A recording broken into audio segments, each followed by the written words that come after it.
Christ, la sagesse, la justice, la sanctification et la rédemption du croyant. Sermon de George Whitefield. Or, vous êtes de lui dans le Christ Jésus, qui de la part de Dieu est fait pour nous sagesse, justice, sanctification et rédemption. 1 Corinthiens 1, verset 30. Parmi tous les versets de la parole de Dieu, je crois que celui que je vous ai lu est l'un des plus complets. Que de bonnes nouvelles il apporte aux croyants.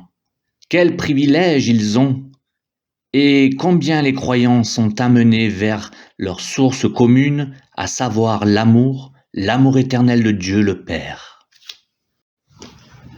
La source de la grâce. Tout d'abord, je vais m'arrêter sur la source d'où découlent toutes ces bénédictions auxquelles on parle les élus de Jésus-Christ, qui de la part de Dieu. C'est du Père qu'il est parlé ici.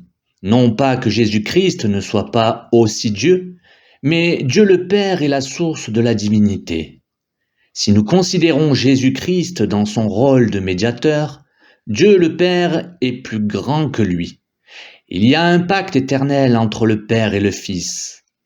J'ai établi une alliance avec mon élu et j'ai juré à David mon serviteur. David est en fait une figure du Christ, et c'est avec ce dernier que le Père a établi une alliance en ces termes. S'il accepte d'obéir, de souffrir et de s'offrir en sacrifice pour le péché, il verra sa postérité, il prolongera ses jours, et l'œuvre du Seigneur prospérera dans ses mains. Notre Seigneur se réfère à ce pacte dans la glorieuse prière rapportée en Jean 17. Ainsi il prie, ou plutôt il demande avec une pleine assurance pour ceux qui lui ont été donnés par le Père. Père, je veux que là où je suis, ceux que tu m'as donnés soient aussi avec moi. Pour cette même raison, il éclate en louange envers Dieu, car il a aimé les élus d'un amour éternel, ou comme notre Seigneur en Matthieu 25 dit, « Venez, enfants bénis de mon Père, recevez le royaume préparé pour vous depuis la fondation du monde. » Et en répondant à la mère des fils de Zébédée, il dit, « Cela ne dépend pas de moi, et ne sera donné qu'à ceux à qui mon Père l'a réservé. » Ainsi, lorsque l'apôtre évoque les privilèges des chrétiens, à moins que ceux-ci ne pensent devoir leur salut à leur propre fidélité ou à l'amélioration de leur libre volonté, il les invite à contempler l'amour éternel de Dieu le Père. Si ce point de doctrine était, Dieu voulant, mieux considéré, et si l'on étudiait mieux l'alliance de rédemption entre le Père et le Fils, nous n'aurions pas autant de disputes au sujet de la doctrine de l'élection, et nous ne l'entendrions pas condamner, même par des personnes notables, comme une doctrine de démon. Pour ma part, je ne vois pas comment une véritable humilité d'esprit peut être acquise sans la connaissance de cette doctrine. Sans insinuer que quelqu'un qui nie l'élection ait mauvaise volonté, je dirais tout de même que c'est un mauvais signe. Je pense que la personne qui le fait ne se connaît pas vraiment elle-même, car si nous nions l'élection, nous devons en partie au moins nous glorifier nous-mêmes, alors que notre rédemption est telle qu'aucune chair ne peut se glorifier en la présence divine. Voilà pourquoi l'orgueil de l'homme s'y oppose. Car selon cette doctrine, celui qui se glorifie doit se glorifier dans le Seigneur seulement. Que dire encore? L'élection est un mystère qui brille d'un éclat si resplendissant qui peut éblouir les yeux faibles de certains enfants bien-aimés de Dieu lorsqu'ils écoutent une personne abreuvée de cet amour divin. Pourtant, toutes les bénédictions qu'ils reçoivent, tous les privilèges dont ils jouissent ou dont ils vont jouir par Jésus-Christ proviennent de l'amour éternel du Père. Or, vous êtes de lui. la signification de la grâce. Ensuite, il me faut montrer en quoi consistent les bénédictions que le Christ accorde aux élus. Christ est fait pour eux sagesse. Mais qu'est-ce que la véritable sagesse? Si je vous le demande, certains diront peut-être « mange, bois et réjouis-toi ». Mais ce n'est là qu'une sagesse de brute. C'est avoir du goût et de l'attrait pour les plaisirs des sens, comme les plus grands épicuriens sur la terre. D'autres me diront que la véritable sagesse consiste à acquérir champ après champ, maison après maison, et à donner son nom à de vastes territoires. Mais la vraie sagesse ne peut être cela, car ces richesses ont souvent des ailes et s'envolent comme un aigle vers les cieux. Même la sagesse populaire nous dit que la vie d'un homme n'est pas constituée par l'abondance des choses qu'il possède. Vanité des vanités, tout est vanité. Car si les richesses n'abandonnent pas leurs propriétaires, lui doit les quitter. Les riches doivent aussi mourir et laisser leurs richesses à d'autres. Leurs richesses ne peuvent pas leur épargner la tombe que nous creusons à grands pas. Mais peut-être méprisez-vous les plaisirs et placez-vous la sagesse dans l'érudition. Il est possible que vous connaissiez le nombre des étoiles et leurs noms et que pourtant vous soyez tout à fait sot. Les hommes instruits ne sont pas toujours sages. Le niveau d'instruction si prisé ne sert qu'à ancrer les hommes dans leur folie. Mais pour ne pas vous laisser plus longtemps dans l'incertitude et aussi pour vous exhorter à l'humilité, je vais vous conduire à l'école d'un païen pour apprendre ce qu'est la vraie sagesse. Connais-toi toi-même, a dit l'un des sages de la Grèce. Voilà certainement la vraie sagesse, celle dont il nous est parlé dans le texte et celle que Jésus-Christ a été fait pour tous les pécheurs élus. Ils sont conduits à se connaître eux-mêmes et à ne pas s'estimer plus qu'il ne faut. Avant, ils étaient ténèbres, maintenant ils sont lumière dans le Seigneur. Et dans cette lumière, ils voient tout ce qu'il y a en eux d'obscur. Ils pleurent maintenant sur eux-mêmes comme des créatures déchues par nature, mortes dans leur transgression et leur péché, fils et héritiers de l'enfer et enfants de colère. Ils voient maintenant que toute leur justice ne vaut pas mieux que des haillons dégoûtants, qu'il n'y ait rien de saint dans leur âme, qu'ils sont pauvres, misérables, aveugles et nus, et qu'il n'y a pas d'autre nom donné sous le ciel par lequel nous puissions être sauvés, si ce n'est celui de Jésus-Christ. Ils voient la nécessité de connaître un sauveur et ils contemplent la sagesse de Dieu manifestée dans celui qui a été désigné pour être ce sauveur. Ils reçoivent aussi la volonté d'accepter le salut, selon les propos de notre Seigneur, et de le considérer comme leur tout. C'est ainsi que le Christ est fait pour eux sagesse. Christ est fait pour eux justice. Toute la justice personnelle du Christ est transmise et imputée aux croyants. Ceux-ci sont rendus capables de saisir le Christ par la foi et Dieu le Père fait disparaître leurs transgressions comme un épais nuage. Il ne se souvient plus de leurs péchés. Les croyants sont faits justice de Dieu en Christ qui est la fin de la loi pour la justice de quiconque croit. En un sens, Dieu ne voit plus de péché en eux. Toute l'alliance des œuvres est accomplie pour eux. Ils sont effectivement justifiés, ils sont parfaitement acceptés dans le bien-aimé. Ils sont accomplis en lui. L'épée incandescente de la colère de Dieu, qui tournoyait autrefois dans tous les sens, est maintenant remise au fourreau et l'accès de l'arbre de vie est libre. Les croyants sont rendus capables de tendre le bras de la foi pour en cueillir les fruits et vivre pour toujours.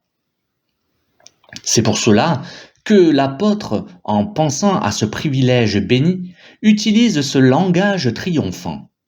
C'est Christ qui justifie, quel est celui qui condamne? Le péché condamne-t-il? La justice de Christ délivre les croyants de leur culpabilité.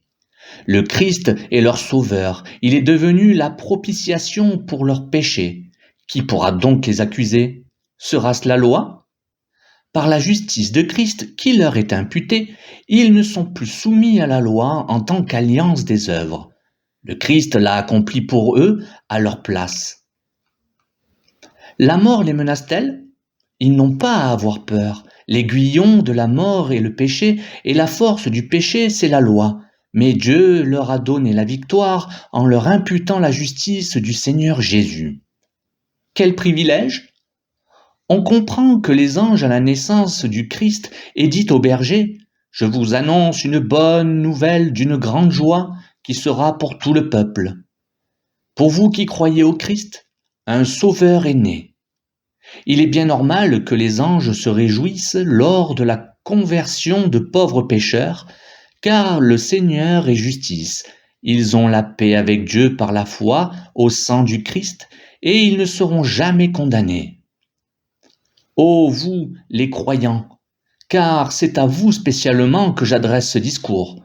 Relevez la tête, réjouissez-vous. Le Christ ait fait justice pour vous. Qu'avez-vous à craindre? Vous êtes fait justice de Dieu en lui, vous pouvez être appelé le Seigneur notre justice. Qu'avez-vous donc à craindre? Qu'est-ce qui peut vous séparer de l'amour de Christ?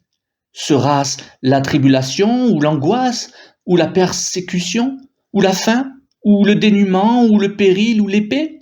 Non, je suis persuadé que ni la mort, ni la vie, ni les anges, ni les dominations, ni le présent, ni l'avenir, ni les puissances, ni les êtres d'en haut, ni ceux d'en bas, ni aucune autre créature ne pourra nous séparer de l'amour de Dieu manifesté en Christ, qui, de la part de Dieu, est fait pour nous justice. C'est un glorieux privilège qui ne constitue que le commencement du bonheur des croyants. Christ, non seulement justice, mais aussi sanctification. Je n'évoque pas la participation hypocrite aux exercices publics du culte, même si n'importe quel chrétien sérieux estimera comme un devoir et un privilège de le faire. Par sanctification, je n'envisage pas non plus un comportement amendé de façon superficielle, quelques convictions passagères ou un peu de tristesse provoquée par la méditation de la loi. Tout cela peut, en effet, s'observer chez un homme non sanctifié. Par sanctification, j'entends un renouvellement complet de la personne tout entière. Par la justice, les croyants deviennent, légalement, vivants et, par la sanctification, ils sont rendus vivants spirituellement. Par la première, ils ont droit à la gloire. Par la seconde, ils y sont préparés.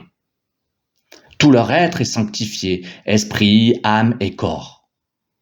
Leur entendement, autrefois en ténèbres, devient lumière dans le Seigneur. Leur volonté, autrefois opposée à celle de Dieu, se fond avec elle.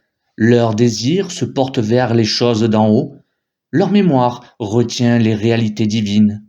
Leur conscience naturelle est maintenant éclairée.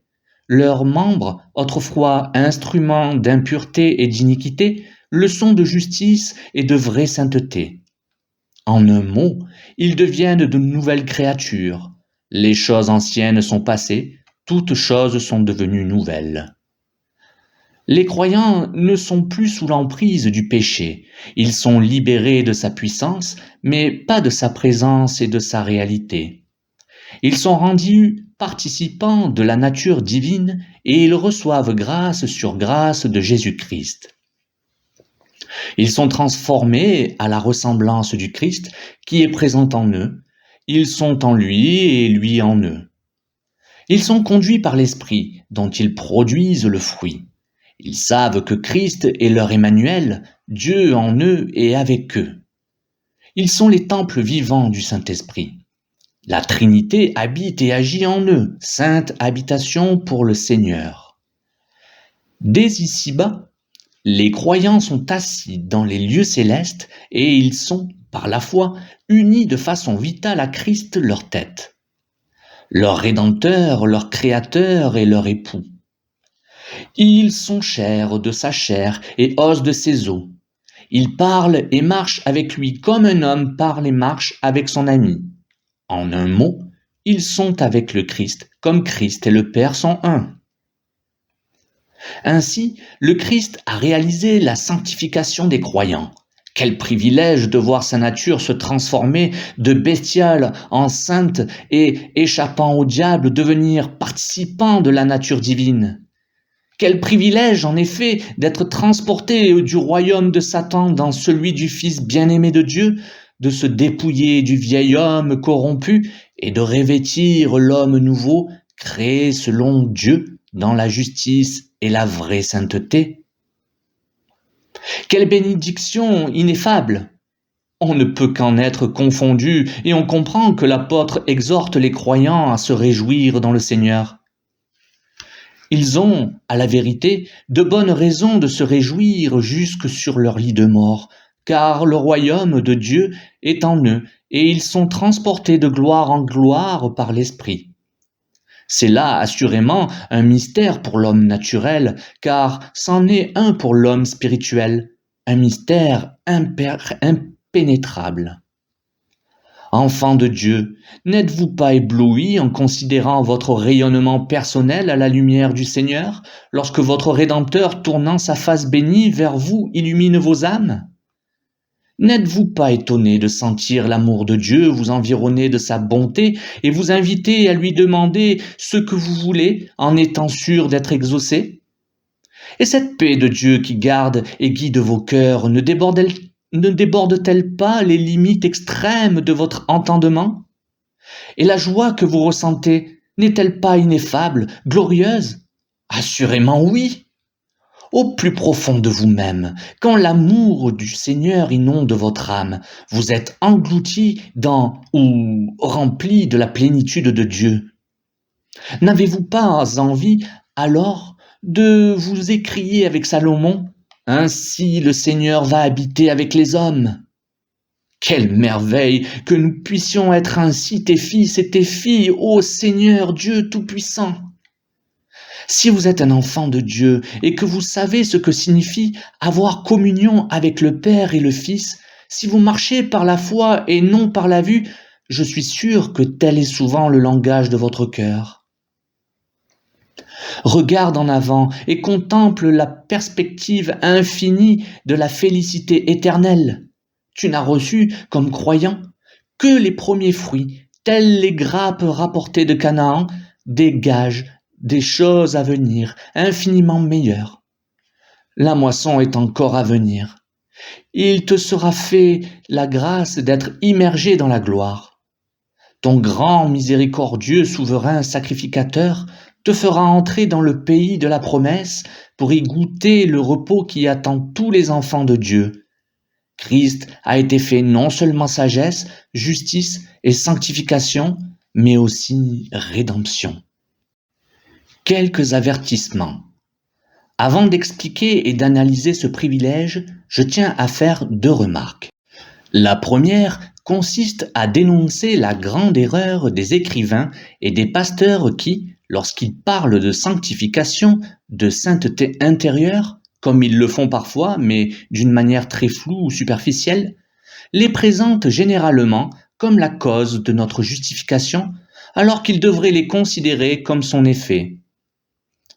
La justice de Christ, ou ce qu'il fait à notre place sans nous, est la cause unique de notre acceptation par Dieu et de la sainteté qui est façonnée en nous. C'est cela, et non quelque lumière intérieure ou quoi que ce soit d'autre en eux, que les pécheurs devraient rechercher pour être justifiés aux yeux de Dieu. C'est uniquement à cause de la justice du Christ et non à cause de quelque chose présent en nous que Dieu nous considère avec un regard favorable. Dans cette vie, notre sanctification, aussi poussée soit-elle, n'est pas complète.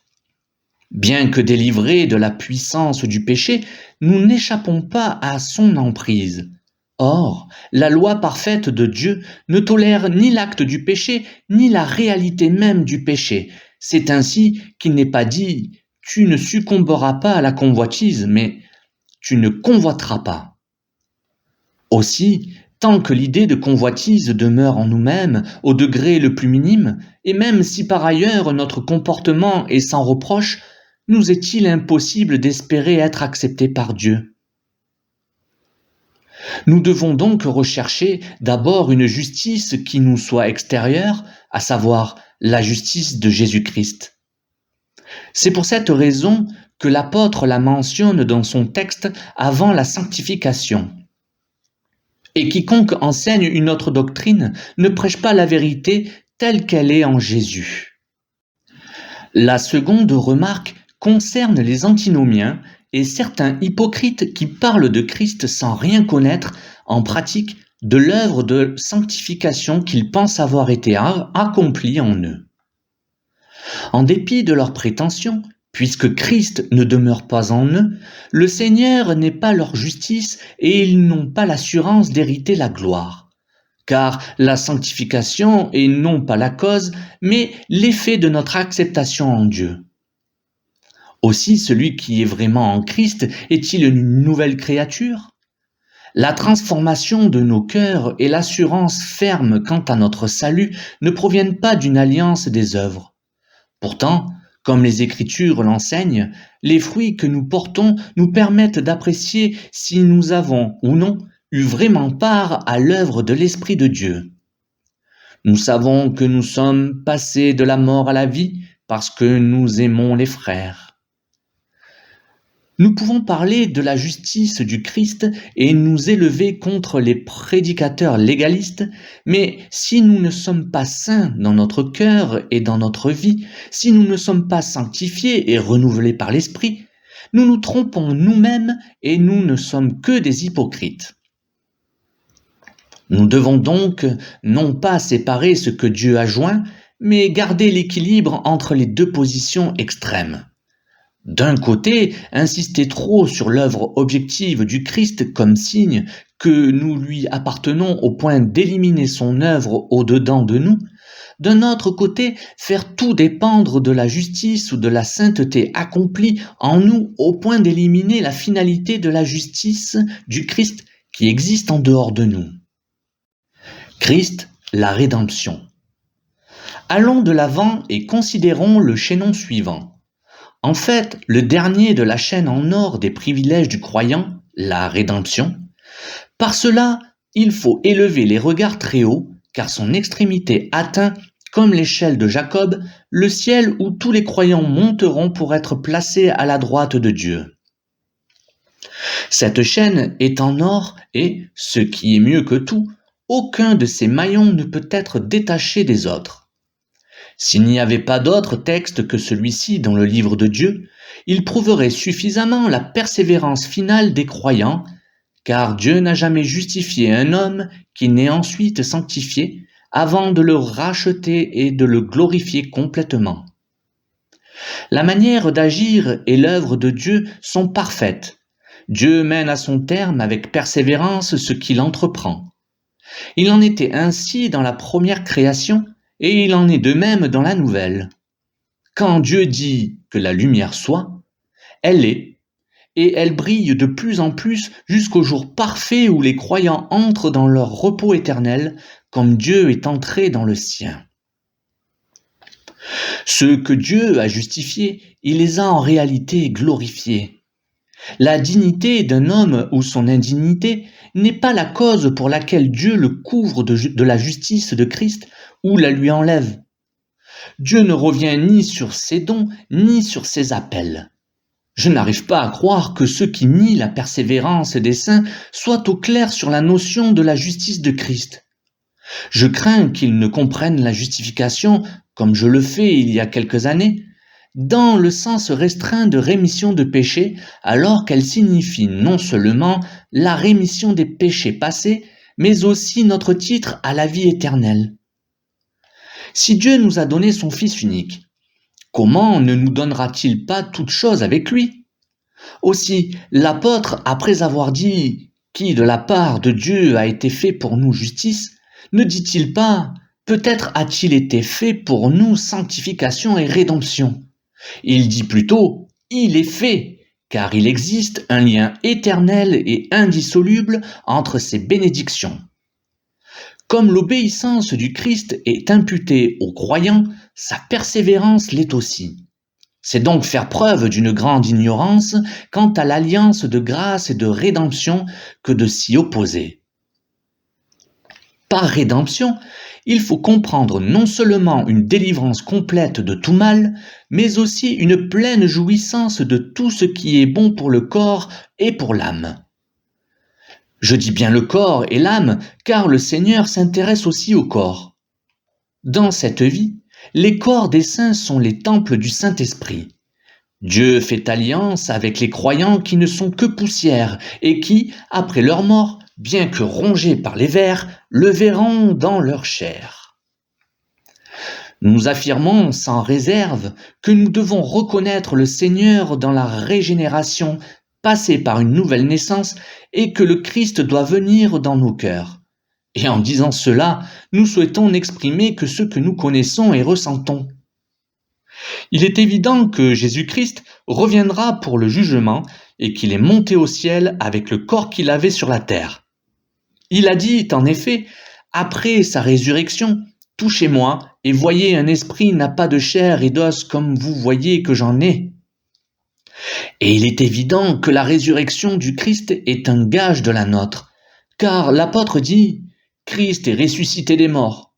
Comme tous meurent en Adam et sont sujets à la mortalité, de même tous ceux qui sont en Christ, le second Adam, qui représentaient les croyants comme leur chef fédéral, seront certainement rendus à la vie et ressusciteront au dernier jour. Croyants, l'aspect le moins important de la rédemption à laquelle vous aurez part là-haut est la rédemption du corps. Beaucoup d'entre vous, sans doute, gémissent dans leur corps malade et se plaignent souvent qu'ils sont une enveloppe bien plus pesante que leur âme immortelle. C'est du moins ce que je fais. Ayons un peu de patience, et nous serons tirés de nos prisons terrestres. Ces tabernacles d'argile seront transformés et nous serons introduits dans notre demeure céleste. Alors nos corps deviendront des corps spirituels et ne constitueront plus une entrave à cause de leur faiblesse, mais ils seront dotés de force et aptes à supporter le poids infini de la gloire. D'autres personnes ont peut-être un corps déformé, émacié par la maladie et usé par le labeur des années. Encore un peu de temps et surviendra le changement béni. Vos corps seront alors renouvelés et glorifiés à l'image du glorieux de Christ. Nous pouvons en avoir une petite idée par le récit de la transfiguration de notre Seigneur sur la montagne, quand il est dit que son visage resplendit comme le soleil et ses vêtements demeurent blancs comme la lumière. Aussi, le croyant peut-il utiliser le langage triomphant de l'apôtre « Ô mort, où est ton aiguillon? Ô tombe, où est ta victoire ?» Mais qu'est-ce que la rédemption du corps en comparaison de la meilleure part de nous-mêmes, de l'âme? Je dois donc dire aux croyants, comme l'ange disait à Jean, « Élevons-nous plus haut ». Ayons une vision aussi claire que possible de la rédemption acquise par le Christ et dont il vous mettra bientôt en possession. Déjà vous êtes justifiés, déjà vous êtes sanctifiés et, par là, délivrés de la culpabilité et de la puissance du péché. Mais le péché demeure une réalité et il est toujours présent en vous. Dieu trouve opportun de laisser quelques Amalécites dans le pays pour garder son Israël en action. Le chrétien le plus parfait, j'en suis persuadé, doit accepter, selon les termes d'un de nos articles, que la corruption de la nature demeure même dans le régénéré, que la chair combat toujours contre l'esprit et l'esprit contre la chair. Aussi, les croyants ne peuvent-ils pas agir pour Dieu avec la perfection qu'ils désireraient? Cela attriste, jour après jour, leur âme justifiée et leur fait dire avec l'apôtre « Qui me délivrera du corps de cette mort ?» Je remercie Dieu de ce que notre Seigneur le fait, mais pas complètement jusqu'au jour de notre transfiguration. Alors l'existence même du péché sera détruite et la corruption intérieure sera stoppée à jamais. Au ciel, les méchants cesseront de vous harceler et vos âmes fatiguées jouiront d'un éternel repos. Les traits enflammés du malin ne pourront pas atteindre ces régions bénies. Satan n'apparaîtra jamais plus pour faire trébucher ou pour accuser les fils de Dieu à partir du moment où le Seigneur aura fermé la porte. Vos âmes justifiées sont maintenant attristées, jour après jour, par les conversions des méchants. Des mauvaises herbes poussent au milieu du blé, les loups se présentent déguisés en brebis, mais la rédemption vous libérera de toutes les anxiétés provoquées par ces choses. Vous jouirez d'une parfaite communion des saints. Rien de ce qui est impur n'entrera dans le sein des saints préparés là-haut. Vous serez délivrés du mal sous toutes ses formes, et en plus, vous jouirez pleinement de tous les biens. Il est vrai que les saints ne jouiront pas tous du même degré de félicité, mais tous seront aussi heureux que leur cœur pourra le désirer. Croyants, vous jugez les méchants et vous pourrez converser avec les anges. Vous vous assoirez avec Abraham, Isaac et Jacob et tous les esprits des justes parvenus à la perfection. Et pour résumer en un mot, tout votre bonheur, vous verrez Dieu, le Père, le Fils et le Saint-Esprit. Et en voyant Dieu, vous serez de plus en plus comme lui. Vous irez de gloire en gloire pendant l'éternité. Mais je dois m'arrêter. Les gloires du monde d'en haut se pressent dans mon âme et je me perds dans leur contemplation. Parole aux inconvertis. Et maintenant, où sont tous les moqueurs qui considèrent la vie des chrétiens comme une folie et leur objectif sans honneur?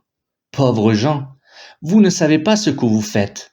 Si vous aviez les yeux ouverts et si vous pouviez discerner les choses spirituelles, vous ne parleriez pas en mal des enfants de Dieu, mais vous les considéreriez comme d'excellentes personnes et vous envieriez leur bonheur. Vos âmes en auraient faim et soif, et vous deviendrez fous, vous aussi, pour l'amour du Christ. Vous vous vantez d'être sages, comme les philosophes de Corinthe, mais aux yeux de Dieu, votre sagesse est la plus folle des folies. Que pourra-t-elle vous procurer si elle ne vous rend pas sage à salut? Pouvez-vous, avec toute votre sagesse, procurer un schéma meilleur pour fonder dessus vos espérances du salut que celui qui vient de vous être présenté? Pouvez-vous, avec toute la force de votre raison, trouver un meilleur chemin pour être accepté par Dieu que celui de la justice du Seigneur Jésus? Est-il juste de penser que vos œuvres vous la feront mériter ou vous permettront de l'acquérir dans une certaine mesure? Sinon, pourquoi ne pas croire en Christ? Pourquoi ne pas vous soumettre à sa justice? Pouvez-vous nier que vous êtes des créatures déchues? Ne trouvez-vous pas que vous êtes remplis d'imperfections et que celles-ci vous rendent malheureux? Ne voyez-vous pas que vous ne pouvez pas changer votre propre cœur? Ne l'avez-vous pas résolu à plusieurs reprises et la corruption n'a-t-elle pas eu le dessus? N'êtes-vous pas esclave de vos convoitises captives du diable? Alors, pourquoi ne pas venir à Christ pour votre sanctification? Ne désiriez-vous pas connaître la mort des justes et le même état futur qu'eux? Je suis persuadé que vous ne pouvez pas supporter la pensée d'être un jour annihilé et encore moins celle d'être misérable pour toujours. Quoi que vous prétendiez, vous devez reconnaître, si vous dites la vérité, que dans les moments où vous êtes le plus lucide, votre conscience vous montre que l'enfer n'est pas un simple feu représenté en image. Alors, pourquoi ne pas venir à Christ? Lui seul peut vous procurer la rédemption éternelle. Dépêchez-vous, hâtez-vous vers lui, pauvre pécheur trompé. Vous manquez de sagesse, demandez-la à Christ. Qui sait s'il ne veut pas vous la donner? Il en est capable, car il est la sagesse du Père, celle qui existe de toute éternité. Vous n'avez pas la justice, alors allez vers le Christ. Il est la fin de la loi pour la justice de quiconque croit. Vous n'êtes pas saint, volez vers lui.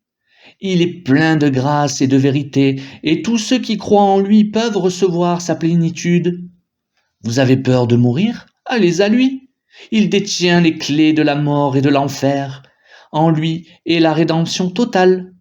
Il a seul le pouvoir d'ouvrir la porte qui conduit à la vie éternelle. Que celui qui argue de sa raison et se trompe cesse de se vanter. Quoi que vous puissiez penser, rien n'est plus déraisonnable au monde que de ne pas croire en Christ, l'envoyé de Dieu. Pourquoi mourriez-vous? Pourquoi ne pas venir à lui pour avoir la vie? Oh, vous qui avez soif, venez aux eaux de la vie et buvez gratuitement, achetez sans argent et sans payer. Si tous les privilèges dont il est question devaient être acquis avec de l'argent, vous pourriez dire « Nous sommes pauvres et nous ne pouvons pas acheter ». Ou s'il n'était pas conféré à quel type, à quelle catégorie de pécheurs vous pourriez alors dire « Comment des pécheurs tels que nous peuvent-ils espérer recevoir de telles faveurs ?» Mais les privilèges sont donnés sans condition par Dieu au pire des pécheurs. À nous, à un persécuteur, dit l'apôtre, à vous, Corinthiens, qui étiez des impurs, des buveurs, des envieux, des idolâtres. Par conséquent, chaque pauvre pécheur peut dire « Pourquoi pas moi ?» Le Christ n'a-t-il pas qu'une seule bénédiction? S'il a déjà béni des millions de personnes en les détournant de leur iniquité, il continue à faire de même, il vit à toujours pour intercéder et il vous bénira donc, oui, vous aussi. Bien que vous ayez été impie comme Ésaü, en méprisant le droit d'aînesse de votre Père céleste, si vous croyez maintenant, le Christ sera fait pour vous de la part de Dieu, sagesse, justice, sanctification et rédemption. Parole aux croyants. Je dois me tourner de nouveau vers les croyants. Vous voyez, frères, qui avez reçu l'appel céleste, quelles grandes bénédictions sont rassemblées pour vous en Jésus-Christ, votre chef, bénédictions auxquelles vous avez accès par votre foi. Prenez donc soin de marcher d'une manière digne de la vocation que vous avez reçue. Considérez souvent combien grand est votre privilège, et rappelez-vous que vous n'avez pas choisi Christ, mais que c'est lui qui vous a choisi. Revêtez l'humilité d'esprit et la gloire, mais seulement dans le Seigneur, car vous ne possédez rien d'autre que ce que vous avez reçu. Par nature, vous étiez aussi fou, aussi légaliste, aussi impur et dans une condition aussi condamnable que les autres. Soyez donc compatissants et courtois. La sanctification est une œuvre progressive. Gardez-vous de penser que vous l'avez déjà achevée. Que celui qui est saint se sanctifie encore, sachant que plus le cœur est pur, plus claire est la vision de Dieu. Que votre péché soit votre fardeau quotidien. Ne faites pas que pleurer et vous lamenter, mais voyez comment, par le pouvoir de la grâce divine, vous le dominiez quotidiennement. Levez continuellement vos yeux vers Jésus, qui est aussi bien celui qui mène la foi à la perfection que son auteur. Ne bâtissez pas sur votre propre fidélité, mais sur celle du Dieu qui ne change pas. Veillez à ne pas penser que vous résistez grâce à la puissance de votre propre volonté. L'amour éternel de Dieu doit être votre seule espérance et votre seule consolation, qu'il vous soutienne dans toutes les épreuves. Rappelez-vous que les dons et les appels de Dieu sont pour toujours, que le Christ, vous ayez aimé une fois, vous aimera jusqu'à la fin.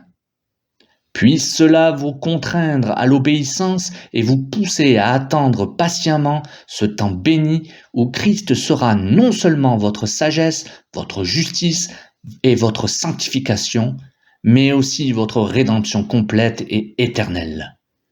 Gloire soit à Dieu dans les lieux très hauts,